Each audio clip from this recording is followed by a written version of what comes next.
Good morning, students. Welcome to the first session. We are going to discuss the chapter of physics from grade 9, that is work and energy. So let us start.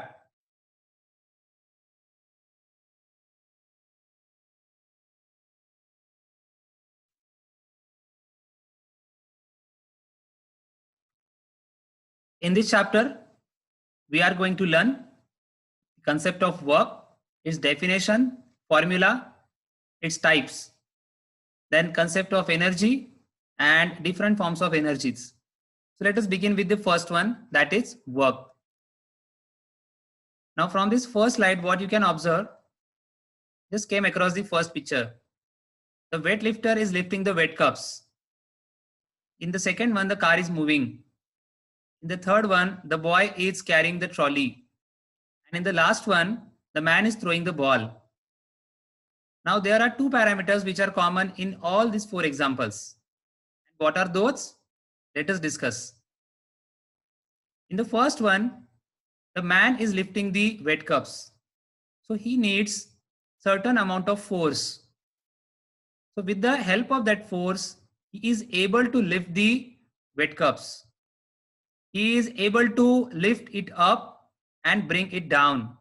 Again, lift it up and bring it down. At the same time, the weight cups get displaced from one position to another position. Now in the second example, the car is moving with the help of its engine force from one position to another position. That is a displacement occur with the help of engine force. Now in the third example, you can observe that the boy with the help of his masculine force carrying a trolley which having a certain material like sand. So that with the help of his masculine force, the object get displaced from one position to another one. And in the last one, the man is throwing a ball so that he's applying a certain amount of force, which is a masculine one, on that ball, so that the ball get displaced from one position to another one. So here, two parameters are common, that is force and displacement. Here, in all these four examples, can we say the man is doing certain amount of work while he lifts the weight cups, or is the car doing certain amount of work when it is moving? In the third one, can we say the boy is doing certain amount of work when he's carrying a trolley? And in the last one, is the man doing some amount of work when he's throwing a ball? So yes, exactly. That we are going to discuss in the next slide. That work is to be done when you apply a force on a certain body to get that object displaced from one position to another position. So for that, one simple example we are going to discuss. If an object or certain book is kept on the table and we are applying a force on that book, so that book or that object get displaced from one position to another position, and hence the force and displacement are very important parameters to carry out the work. So what is the formula for work? Work done is written as the product of force and displacement. Capital W is used to denote the work done, capital F is used to denote the force, and small s is used to denote the displacement. So W is equal to F multiplied by S. That is, work is equal to force into displacement. Now, what is the SI unit of work? It's very simple to derive. As we know, the SI unit of force is Newton, the SI unit of displacement is meter. So the SI unit of work will be Newton meter, which is also known with joule. And J is the letter stands for joule. Now, what do we mean by definition of 1 joule?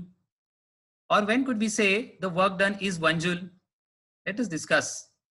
When certain object is there and you are applying a force of 1 Newton on that object, so the object get displaced by 1 meter. So at that time we can say that the work done is of 1 joule. Mathematically it is written as 1 joule is equal to 1 Newton multiplied by 1 meter. Now let's discuss the types of work. There are two types of works, positive work and negative work. But while discussing this, I need to ask one simple question. We are having two types of physical quantity. One is scalar, other one is vector. Now the question is work a scalar quantity or a vector quantity?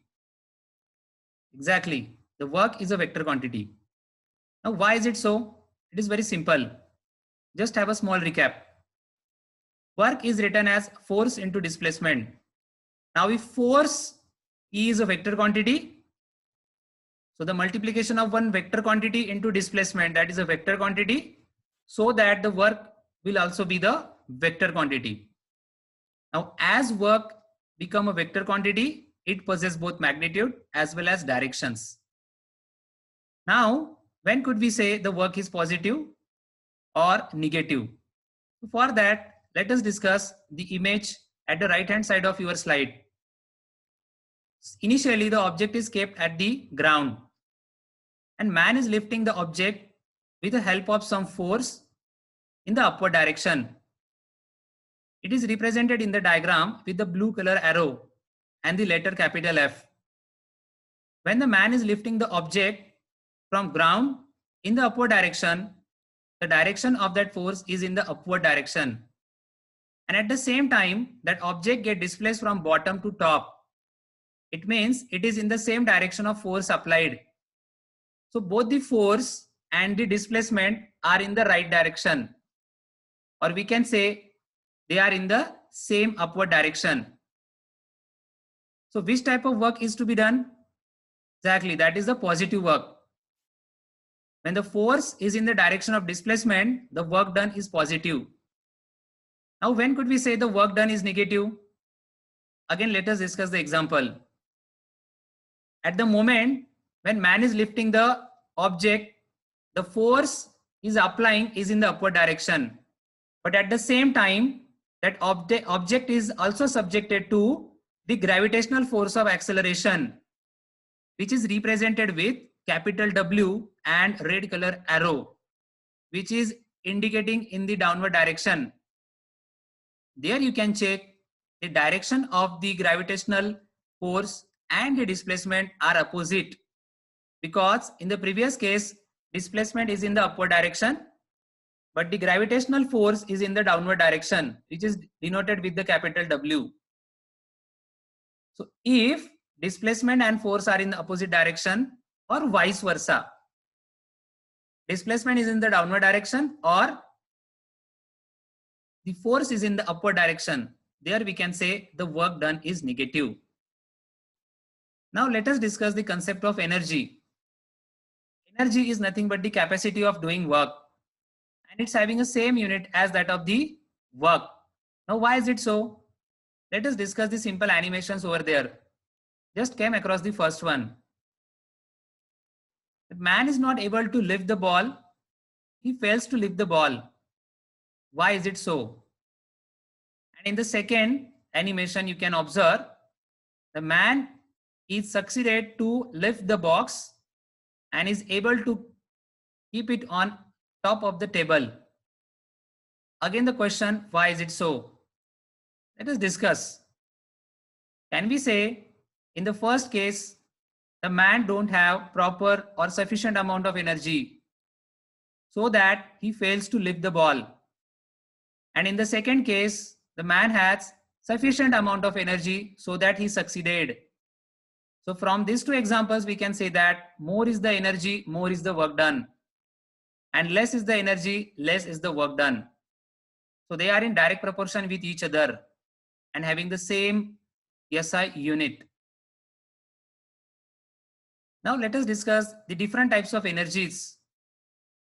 Among that, nuclear energy, which is used in power stations to generate electricity.